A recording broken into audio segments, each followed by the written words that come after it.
speech in the final round is by Mr. Ryan Brush, and the title again is The Right to Wealth.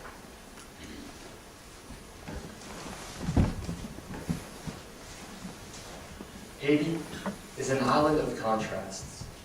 The vast azure Caribbean Sea surrounds its dusty, parched landscape. A beautiful island with a people who have suffered so much devastation. The shouts of children playing soccer in the ruins left behind from hurricanes and earthquakes. The laughter of children playing on a beach, which was riddled with needles, broken glass, and trash. The optimistic smiles on children's faces, whose only option was to bathe in water polluted with human waste. During my travels to Haiti, I immediately felt guilt for all of the luxuries I had become so accustomed to. I had never worried about the safety of drinking water here in America. I had never worried about having a scrape in fear that a waterborne illness or pathogen would infect me. I had never worried about the possibility of there being no water at all. What we consider to be a right to clean, plentiful water here in America is not even a possibility for many impoverished people in developing countries. But water should be a right to everyone around the world. Water purification can make this a reality. Humanity faces a water shortage crisis that disproportionately affects those in developing countries.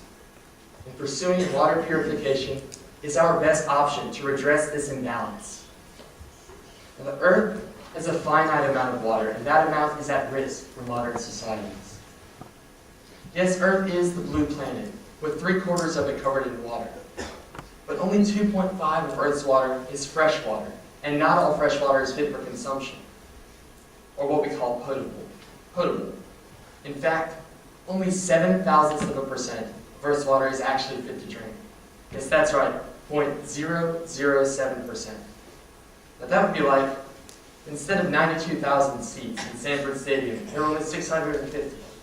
650. That's even less than the number of UGA students who actually got tickets to the Clemson game. The reality is that the total amount of water is not our main concern. We need to learn how to protect and optimize the amount of drinkable water that we do have. Now this 0.007% is at risk in two ways. First, many places do not have systems set up to properly handle human waste, and as a result, it seeps into the water supply.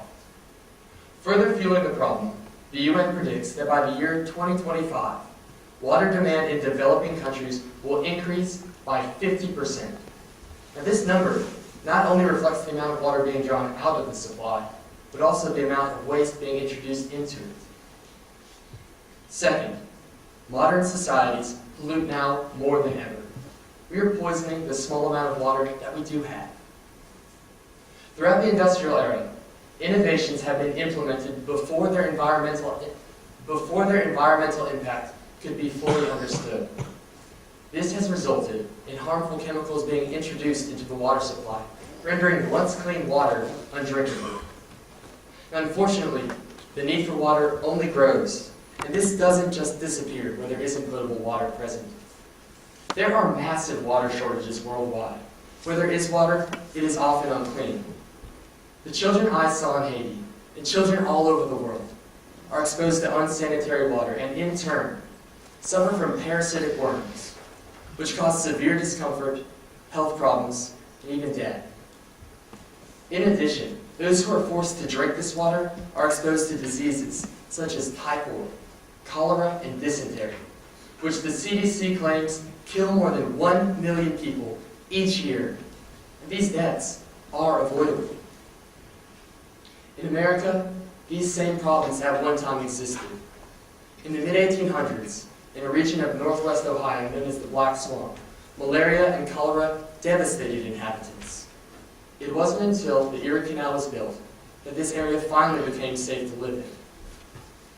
But we have been lucky to have the resources to build water control infrastructure and implement waste treatment standards to ensure our right to water. So what steps can be taken to ensure that others around the world are guaranteed this same right to clean drinking water? Some have floated the idea of desalination, or the removal of salt from seawater.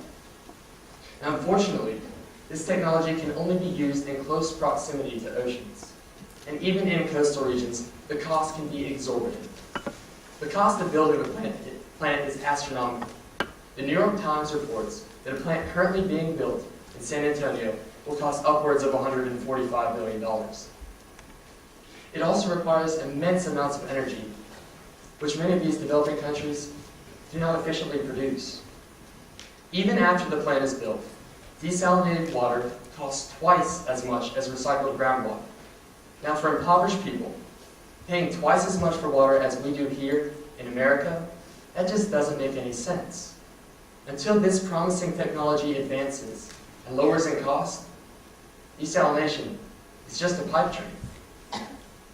Another possibility is to simply recreate the centralized waste treatment plants that are so prevalent here in the US and in other developed countries. While not as expensive as desalination plants, conventional waste treatment centers are costly and require that pipes be laid across vast expanses of land. In many developing countries, this is neither feasible nor necessary. This situation is explained best by William McDonough, a leading expert in sustainable engineering. It is difficult to apply universal solutions to local problems. What has worked in one area may not work in another. There are no cookie-cutter solutions. The ideas of desalination and centralized waste treatment are merely examples of uncreative problem solving. If we define the problem at hand, we clearly see that many of those denied the right to water live in rural communities. We're building massive desalination plants or creating extensive distribution systems is not efficient, not to mention unaffordable. Decentralized waste treatment using materials found locally is the best solution. Instead of one large and expensive sewer system collecting an entire region's waste, localized waste treatment centers in each community can effectively prevent human and industrial waste from contaminating the water supply. Some developing countries are already putting this into practice by using commonly found materials such as sand and gravel for effective filtration systems. Now, this is advantageous in two ways. First, there is no need to import materials, thereby lowering costs. Second, localized waste treatment centers are efficient from a design standpoint. Since many of those who are in need of water live in areas that do not have high population densities, they do not need these extensive water distribution systems.